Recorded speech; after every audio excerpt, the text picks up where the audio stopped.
Hello students. आज class 10th का mole concept and stoichiometry STOIO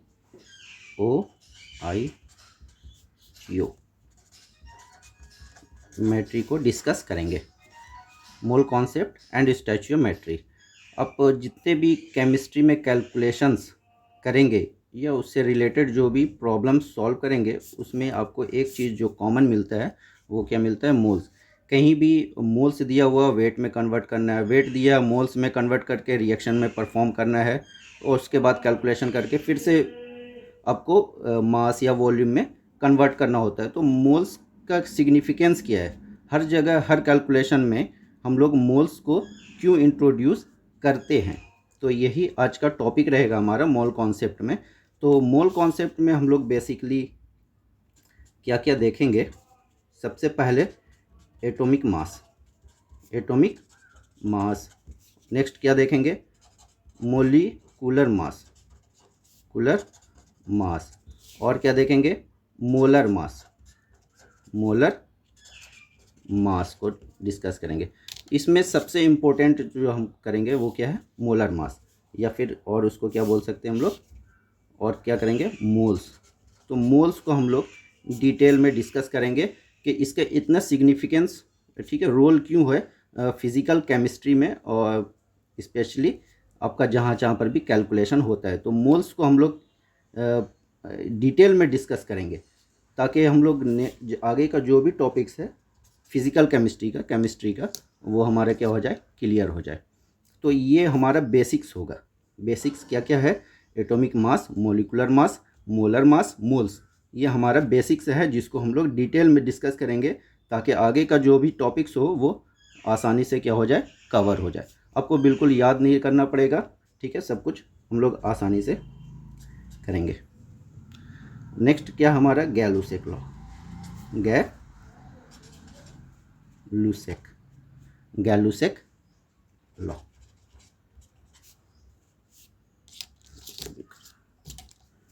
गैलूसेक्स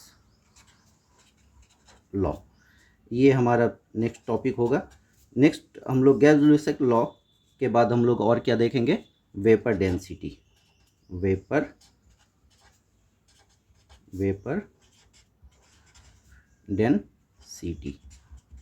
vapour density हम लोग इसको डिस्कस करेंगे।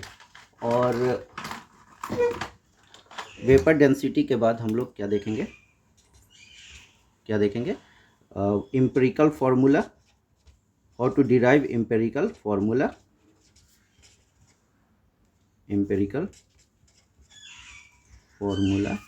And molecular formula.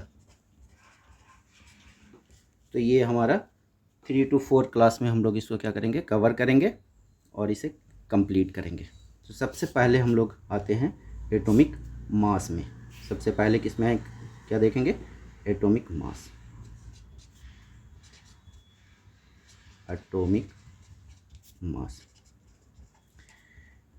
ये अभी तो हमारा एक एटम का हम लोग मास क्या कर सकते हैं? पता कर सकते हैं। सबसे पहली चीज़ जो हम लोग अभी देखेंगे, सबसे पहले एटॉमिक मास से पहले एटम्स ही देख लेते हैं कि एटम्स क्या होते हैं। राइट, एटम्स पुराना ओल्ड डेफिनेशन एटम्स का क्या है? Atom is the smallest particle, ठीक है, ऑफ एनी एलिमेंट। बट अभी क्या है? हमको पता है कि एटम्स का भी सब पार्टिकल क्या क्या है? Electron, proton and neutron. अभी हम लोग सब पार्टिकल मिलता है इसके। तो एटम्स वो स्मॉलेस्ट पार्टिकल अब नहीं रहा, ठीक है। तो स्मॉलेस्ट पार्टिकल नहीं है तो इसका डेफिनेशन हम लोग क्या लिखेंगे कि the smallest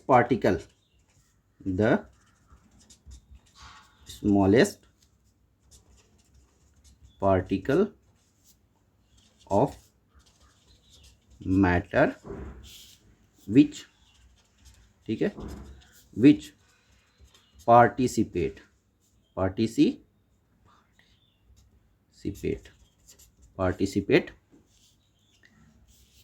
in any chemical reaction reaction and does not lose and, ठीक है, एंड डज नॉट लॉस, क्या करता है, इट्स आइडेंटिटी, ये अपने आइडेंटिटी को लॉस नहीं करता और केमिकल रिएक्शन में यही क्या होता है, पार्टिसिपेट करता है। सपोज आपका N2 नाइट्रोजन गैस है, राइट, प्लस H2, ये क्या मिलता है, अमोनिया NH3। यहाँ पे नाइट्रोजन के बीच में बॉन्ड होता है, यहाँ पे hydrogen nitrogen atom, hydrogen atom, यहाँ पे नाइट्रोजन एटम, हाइड्रोजन एटम के साथ ये बनता है। इसका बैलेंस करेंगे तो नाइट्रोजन 2 है, यहाँ पे नाइट्रोजन 2 हो जाएगा। हाइड्रोजन कितने हो गया, 6, यहाँ 2 है 3। ओके, अब यहाँ पे क्या है, नाइट्रोजन आपका रिएक्शन कर रहा है, यहाँ हाइड्रोजन रिएक्शन कर रहा है, बना रहा है क्या, अमोनिया। बट ये अमोनिया जो बन रहा है उसमें हाइड्रोजन आपका हाइड्रोजन के फॉर्म में ही है, नाइट्रोजन आपका क्या है, नाइट्रोजन ही है, ठीक है। हाइड्रोजन या नाइट्रोजन क्लोरीन ये सब में चेंज नहीं हो रहा है। तो जो नाइट्रोजन एटम है वो नाइट्रोजन एटम ही रहेगा, जो हाइड्रोजन एटम है वो हाइड्रोजन एटम ही रहेगा। ओनली डिफरेंस क्या है कि यहाँ पे बॉन्डिंग जो है वो आपका क्या हो जा रहा है, डिफरेंट हो जा रहा है। तो क्लियर हो गया कि ये स्मॉलेस्ट पार्टिकल है जो केमिकल रिएक्शन में पार्टिसिपेट करता है और अपना आइडेंटिटी को लूज नहीं करता। एटम का ये डेफिनेशन क्लियर है। एक और इसमें अगर ऐड करें कि atom have no independent existence, atoms have no independent existence, इसका कोई भी इंडिपेंडेंट एग्जिस्टेंस नहीं होता है एटम का। आप यहाँ पे देख लें, हाइड्रोजन जो है वो हाइड्रोजन मॉलिक्यूल के फॉर्म में है, एटम के फॉर्म में आपको हाइड्रोजन नहीं मिलेगा। मतलब सिंपल आपको हाइड्रोजन, इस तरह का हाइड्रोजन एटम के फॉर्म में नहीं मिलेगा। आपका आयरन भी अगर देखेंगे, Fe आयरन एलिमेंट है, बट ये भी, इसका भी एक एटम आयरन का इंडिपेंडेंट एग्जिस्ट नहीं करता। बहुत सारा आपका आयरन का क्या रहता है, एटम रहता है, Fe इस तरह से आपको Fe का क्या मिलता है, ब्लॉक मिलता है। सिंपल, आपको एग्जिस्टेंस इसका नहीं होता, एटम का इंडिपेंडेंट एग्जिस्टेंस नहीं होता है।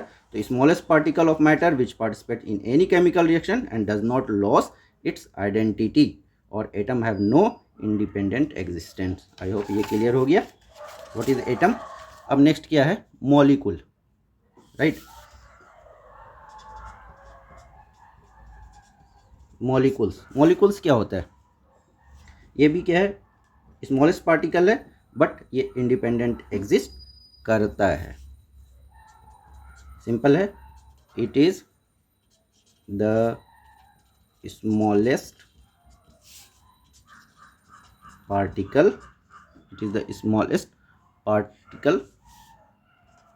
ऑफ एनी मैटर, किसी भी मैटर का स्मॉलेस्ट पार्टिकल होता है विच एग्जिस्ट इंडिपेंडेंटली,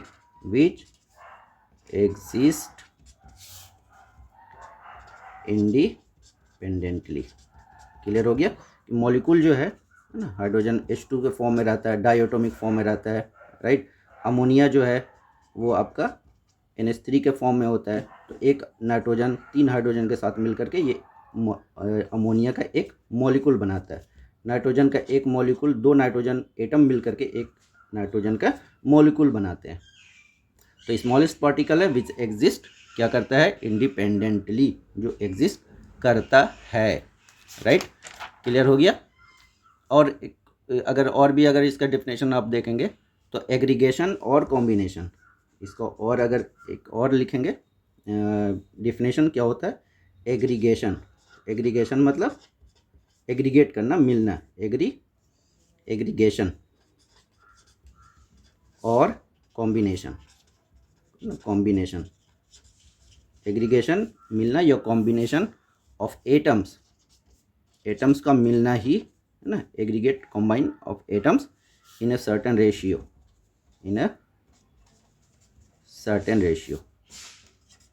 मतलब जैसे हाइड्रोजन है तो 2 हाइड्रोजन मिल करके और आपका मॉलिक्यूल बनाता है।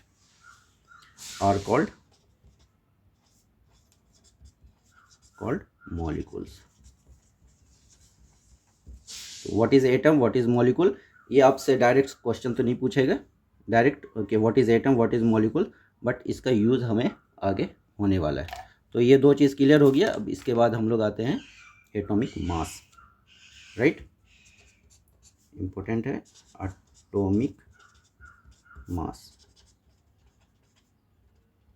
एटॉमिक मास, एटॉमिक मास क्या होता है, बहुत 19th सेंचुरी उससे पहले हम लोग के पास इतने प्रिसाइज इक्विपमेंट नहीं थे जो एक एटम, एटॉमिक मास मतलब atom, mass of one atom, mass of one atom, तो उसका हमारे पास कोई भी इक्विपमेंट ऐसा नहीं था जो एक एटम के मास को क्या कर सके, कैलकुलेट कर सके। अभी तो हम लोग उसको कैलकुलेट कर सकते हैं मास स्पेक्ट्रोमीटर से, ठीक है, लेकिन 19th सेंचुरी में 18th सेंचुरी में उस वक्त ऐसा कोई भी एपरेटस डेवलप नहीं था जो एक एटम के मास को क्या कर सके, कैलकुलेट कर सके। तो उसके लिए हम लोग ने क्या डेफिनेशन इसका बनाया ये आगे देखेंगे। बस इससे पहले हम थोड़ा सा, ठीक है, रियल लाइफ के साथ इसको एग्जाम्पल के साथ समझाते हैं। सबसे पहले चीज़ ये है कि हम जानते हैं कि किसी का भी वेट हम लोग किस में मेज़र करते हैं, केजी में, किलोग्राम में मेज़र करते हैं। किस में मेज़र करते हैं, किलोग्राम में। तो किलोग्राम होता क्या है, एक आयरन का पीस होता है जिसको हम लोग क्या बोलते हैं 1 kg। तो वो डिफिनेशन आया कहाँ से, हमने क्या किया, एक सिलेंडर लिया, क्या लिया, एक सिलेंडर लिया जिसका वॉल्यूम क्या था 1 डेसीमीटर क्यूब, ठीक है, उसमें हमने क्या किया, वाटर फिल किया, क्या किया, वाटर को फिल किया एट 4 डिग्री सेंटीग्रेड। और जितना पानी इसमें, जितना वाटर इसमें कलेक्ट हुआ उसी को हमने क्या बोला, 1 kg बोला, उसी को हमने क्या बोला, 1 kg। और उसी से हमने आयरन पीस को क्या किया, आयरन पीस को उससे वेट कर लिया और बोले कि यही मेरे लिए क्या है, 1 kg। तो 1 kg का एज सच कोई डिफिनेशन तो है, बट ये एब्सोल्यूट वैल्यू नहीं है, एब्सोल्यूट नहीं है, हमने इसको माना है, 1 kg को हमने क्या किया है, माना है, ठीक है। अब सपोज हमने अगर किसी और का वेट हमको निकालना है, राइट, तो यहाँ पे अगर सपोज एक बॉक्स है उसका वेट निकालना है, हमने क्या किया, वहाँ पे एक सिलेंडर रखा, राइट, 2 सिलेंडर रखा और इसका वेट हमको ये इक्वल हो गया। तो हमने क्या बोला कि ये बॉक्स का वेट क्या है, 2 सिलेंडर जितना है, 2 सिलेंडर जितना है। हमने सिलेंडर को ही क्या बोल दिया, केजी, किलोग्राम बोल दिया। तो हमने आप क्या बोला कि एक बॉक्स का वेट क्या है, 2 किलोग्राम है। किसके रेस्पेक्ट में, ये रेस्पेक्ट में होता है एक सिलेंडर के रेस्पेक्ट में। तो हमने सिलेंडर को हमने क्या बोल दिया, केजी। एक आप हॉर्स ले लो, हमने उसको बोला कि ये क्या है, 100 सिलेंडर के बराबर, हमने वेट किया 100 सिलेंडर के बराबर आया, इसको हमने क्या बोल दिया, 100 kg बोल दिया, राइट। क्लियर हो गया कि केजी कहाँ से आया। उसी तरह से हमने एटॉमिक मास में भी हमने क्या किया, कुछ एजम्पशंस लिए, क्या लिए, कुछ एजम्पशंस लिए और उसी को हम लोग से डिफाइन किए, क्या चीज़ को, एटॉमिक मास को डिफाइन किया। तो इसके लिए हमने जिस तरह से सिलेंडर लिया, एटॉमिक मास को हमने के लिए हमने क्या लिया, स्टैंडर्ड एक एटम पकड़ा, स्टैंडर्ड एटम को हमने लिया और उससे हमने सबका मास को कंपेयर किया और हमने बताया कि ये इतना होता है, इससे 2 टाइम्स होगा, इससे 5 टाइम्स होगा, ठीक है, इससे 10 टाइम्स होगा।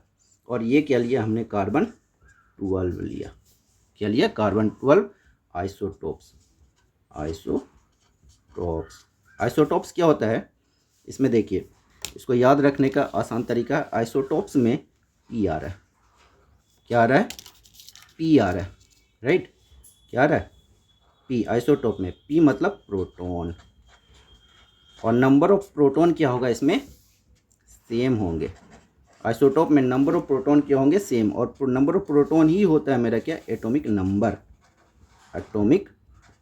होता है। मतलब वैसा सब्सटेंस एलिमेंट जिसमें एटॉमिक नंबर क्या हो सेम बट एटॉमिक मास क्या हो डिफरेंट, क्या हो एटॉमिक मास क्या हो डिफरेंट। आइसोटोप्स किससे बोलेंगे, जिसका एटॉमिक नंबर सेम होगा और एटॉमिक मास क्या होगा डिफरेंट हो जाएगा। ठीक है, तो यहाँ C12 होता है और क्या होता है, एक आइसोटोप C14 होता है। C14 मतलब इसका एटॉमिक नंबर तो सेम ही होगा, कितना होता है 6, एटॉमिक वेट कितना हो जाएगा 14 और एक हो जाएगा C6 और क्या हो जाएगा 12। मतलब इसमें एटॉमिक नंबर तो दोनों में सेम है बट एटॉमिक मास क्या है डिफरेंट है। तो हमने कौन सा लिया, कार्बन 12 को लिया, स्टैंडर्ड एटम लिया। ठीक है, नेक्स्ट हमने स्टैंडर्ड एटम इसको लिया और हमने क्या डेफिनेशन बनाया कि 1/12, ठीक है 1/12 इंटू मास ऑफ वन क्या चीज़ कार्बन 12 एटम। अब 1/12 ही क्यों लिए ये थोड़ा सा देख लेते हैं। देखिए कार्बन का अगर आप न्यूक्लियस लेंगे तो यहाँ पे पॉजिटिव चार्ज होता है जिसमें 6 क्या होता है प्रोटॉन प्लस 6 क्या होता है इलेक्ट्रॉन, 6 होता है न्यूट्रॉन, और जो आउटर शेल होता है उसमें क्या होता है इलेक्ट्रॉन, 6 इलेक्ट्रॉन होता है। तो किसी भी एटम का जो मास होता है वो कहाँ पे होता है, सेंटर में होता है, उसके न्यूक्लियस में होता है। कहाँ होता है, न्यूक्लियस में होता है। ठीक है, कहाँ पे होता है, न्यूक्लियस में होता है। और न्यूक्लियस में इसके 6 प्रोटॉन प्लस 6 न्यूट्रॉन मिल करके कितने हुए 12 हो गए, 12। ठीक है, तो एक मतलब 12 प्रोटॉन या 12 आपका प्रोटॉन बोलिए या फिर प्रोटॉन और न्यूट्रॉन का वेट जो है ऑलमोस्ट सेम होता है। तो हम सपोज मान लिए 12 प्रोटॉन ही है। ठीक है, 12 प्रोटॉन का वेट मेरे पास क्या होता है, ठीक है, उसका वेट उसका मास एक आता है C12 का मास हो जाएगा। तो उसका 1/12 लेने का मतलब हुआ कि 1 प्रोटॉन का मास, ठीक है, mass of 1 proton, mass of 1 proton. तो 1/12 क्यों किए, क्योंकि यहाँ पे 12 मतलब 6 प्रोटॉन 6 न्यूट्रॉन का मास है और न्यूट्रॉन प्रोटॉन का मास ऑलमोस्ट इक्वल होता है। तो हम बोल दिए 12 प्रोटॉन का मास होता है इसमें एक कार्बन में। तो 1/12 अगर कर दिए मतलब ये एक प्रोटॉन का मास है। ये किसका मास है, 1 प्रोटॉन का मास है। 1/12 into mass of 1 carbon atom, इसको हमने क्या मान लिया, एक स्टैंडर्ड मान लिया। इसको क्या मान लिया, 1 एक स्टैंडर्ड। ये किसके बराबर हो जाएगा, 1 प्रोटॉन के मास के बराबर हो जाएगा। तो 1/12 इसको हमने क्या लिया, एक स्टैंडर्ड लिया कि इससे हम कंपेयर करेंगे किसी भी दूसरे एटम को कि उसका वेट कितना होता है। तो सपोज आपको मास ऑफ 1 ऑक्सीजन एटम ले लेते हैं। तो हमने क्या देखा कि मास ऑफ 1 ऑक्सीजन एटम जो होता है वो होता है 16 टाइम्स, क्या होता है 16 टाइम्स ऑफ किसके 1/12 into mass of 1 carbon atom के बराबर होता है। हमने फिर चेक किया कि mass of nitrogen 1 nitrogen atom का क्या मास होता है। तो हमने देखा 14 टाइम्स होता है। कितना होता है 14 times of 1/12 mass of 1 carbon atom के बराबर होता है। ठीक है, सिमिलरली हमने मास ऑफ कोई भी एक ले ले, नाइट्रोजन ले ले, नाइट्रोजन तो हो ही गया, सोडियम ले लेते हैं। मास ऑफ 1 सोडियम एटम जब हमने चेक किया तो इसका वेट आया था 23 times 1/12 into mass of 1 carbon atom के बराबर आया। तो हम लोग बार बार इस चीज़ को हम लोग लिखते हैं, है ना, ये लेंदी हो जा रहा है, टाइम टेकिंग हो जा रहा है। ठीक है, तो हमने इसी को जिस तरह से एक सिलेंडर को हमने 1 kg माना था, उसी तरह 1/12 into mass of 1 carbon atom को हमने क्या मान लिया, क्या मान लिया, एटॉमिक मास मान लिया, एटॉमिक मास, ठीक है, एटॉमिक मास यूनिट, इसको एक ने हमने यूनिट एक ले लिया, और जिसको हम लोग क्या बोलते हैं, AMU, क्या बोलते हैं, AMU। क्लियर हो गया कि हमने किस तरह से इसको लिखा। अब इसको आसान तरीके से हम लोग अब कैसे लिख सकते हैं, 16 इसका वैल्यू क्या हो गया, AMU, ये क्या हो गया 14 AMU, इसकी वैल्यू क्या हो गई 23 AMU, है ना। अब हम आसानी से इसको लिख सकते हैं, इसी वजह से हमने इसको डिफाइन किया था एटॉमिक मास को, राइट। क्लियर हो गया कि एटॉमिक मास क्या होता है।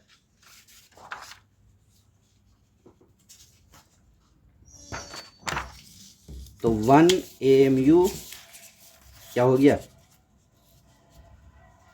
1 AMU इक्वल्स टू क्या हो गया, 1/12 mass of into mass of 1 carbon atom. ये डिफिनेशन हो गया 1 AMU का। क्लियर हो गया, 1 AMU का डिफिनेशन आ गया। और इसकी वैल्यू कितना होती है 1 AMU की, 1 AMU की वैल्यू बाद में जब मास स्पेक्ट्रोमीटर जब आ गया तो उसकी वैल्यू हमने कैलकुलेट किया, वो किसका, एक प्रोटॉन, यहाँ पे हमने देख लिया ना। अब देखिए इसको, mass of 1 proton, 1/12 mass of 1 carbon atom की वैल्यू कितना आया था 1 प्रोटॉन, और 1 प्रोटॉन की मास ऑफ 1 प्रोटॉन कितने होते हैं 1.66 इंटू 10⁻⁻24 ग्राम। बहुत बुक में आपको 1.67 इंटू 10⁻⁻24 ग्राम भी रहता है। आप कोई भी वैल्यू यूज़ कर सकें। तो 1 AMU की वैल्यू ये आ गई, राइट, 1.66 इंटू 10⁻⁻24 ग्राम, या फिर 1.67 इंटू 10⁻⁻24 ग्राम, या फिर अगर केजी में करेंगे तो 1.67 इंटू 10⁻⁻27 kg। या आपको एक, यही मेरा किसके बराबर होता है 1 प्रोटॉन के बराबर होता है, और यही मेरा क्या होता है 1 न्यूट्रॉन के बराबर होता है। तो ये चीज़ कहाँ से आया, ये क्लियर हो गया 1 AMU इक्वल्स टू क्या होता है। अब इसका डेफिनेशन क्या हो जाएगा, डेफिनेशन अगर हमको लिखना है तो क्या हो जाएगा, atomic mass is a, atomic mass is a number, क्या चीज़, is a number which tells that how many times, ठीक है, an atom is heavier, how many times an atom of an element is heavier, ठीक है, heavier than 1/12 into mass of 1 क्या चीज़, carbon atom. ये इतना heavier है किससे, 1/12 mass of 1 carbon atom. Carbon को ही इसलिए लिए थे कि अब देखेंगे कि कार्बन के ही सबसे ज़्यादा क्या होते हैं, कंपाउंड होते हैं। पूरा फुल ऑर्गेनिक केमिस्ट्री सिर्फ किस पे बेस्ड है, सिर्फ कार्बन पे, राइट। तो यही हमारा क्या हो गया, एटॉमिक मास हो गया, ठीक है। एटॉमिक मास क्लियर हो गया। और भी कोई दिक्कत इसमें, कोई दिक्कत नहीं होगा, इसका सारा everything we have covered, right. अब next molecular mass, molecular mass. अच्छा, मॉलिक्यूलर मास से पहले सपोज 1 ऑक्सीजन एटम का अब मास हमको निकालना पड़े तो क्या हो जाएगा, 1 ऑक्सीजन एटम का मास क्या था 16 AMU, और AMU की वैल्यू कितना थी 1.67 इंटू 10⁻⁻24। ये आप कैलकुलेट करेंगे, अब देख लीजिए कितना आता है, ठीक है, लगभग 26 10⁻⁻24 क्या हो जाएगा ग्राम, ओके, 1 ml इतना ग्राम, तो इतना ग्राम के आसपास आ जाएगा। अब किसी का भी आप निकाल सकते हैं, आप निकाल लीजिए 1 नाइट्रोजन एटम का, ठीक है, 1 सोडियम एटम का, 1 कार्बन का, तो 1 कार्बन का भी निकाल सकते हैं, 1 हाइड्रोजन, 1 लिथियम, है ना, 1 हाइड्रोजन का एटम का मास भी आप निकाल सकते हैं यहाँ से, बिल्कुल राइट। अब नेक्स्ट आता है molecular mass. Molecular mass, molecules क्या है आपका, एटम का ही क्या है, कॉम्बिनेशन है। मॉलिक्यूल क्या है, एटम का ही मेरा क्या है, कॉम्बिनेशन है। तो इसमें भी आप सिंपली एटम को क्या कर दें, एटम के मास को आप ऐड कर दें, आप मॉलिक्यूल का क्या निकल जाएगा, मास निकल जाएगा। तो इसका हो जाएगा sum of atomic masses of all the atoms of an element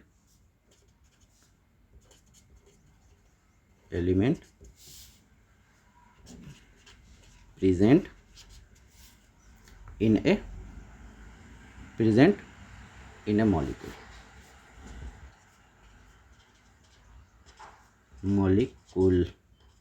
ठीक है। एक मॉलिक्यूल में जितने भी एटम्स प्रेजेंट है एलिमेंट के, वो सबको क्या कर दें, ऐड कर दें। या फिर और इसका डेफिनेशन हम लोग क्या लिख सकते हैं, mass of 1 molecules of any substance, इसी को हम लोग क्या बोलते हैं, मॉलिकुलर मास बोलते हैं। सपोज सबसे सिंपल ले लें वाटर का। वाटर में कितने हाइड्रोजन है, 2 हाइड्रोजन है, 2 इंटू, ठीक है, mass of 1 hydrogen atom, plus oxygen कितने हैं, 1 into mass of 1 oxygen atom, कितने हो गए, 2 mass of 1 hydrogen atom AMU में कितने होते हैं, 1 होते हैं, ठीक है, 1, ठीक है, प्लस 1 मल्टीप्लाई ऑक्सीजन का कितना होता है, 16। तो ये सब हो गया किसमें, AMU में। तो ये कितना हो गया, 18 AMU। अगर ग्राम में आप निकालना चाहें कि 1 मोलिकुल ऑफ ऑक्सीजन वाटर का वेट क्या होगा, सो 18 मल्टीप्लाई 1.67 इंटू 10⁻24 ग्राम, ये हो जाएगा इसका 1 मोलिकुल हाइड्रोजन का वेट हो जाएगा। अब मोलिकुल के लिए भी हम AMU यूज़ करते हैं, और एटम के लिए भी क्या, एटॉमिक मास के लिए भी AMU, और मोलिकुलर मास के लिए भी AMU। कहीं कहीं पे मोलिकुलर मास के लिए हम लोग क्या सिर्फ U लिख देते हैं, ठीक है, ताकि पता चले। U मतलब यूनिफाइड मास, क्या यूनिफाइड मास,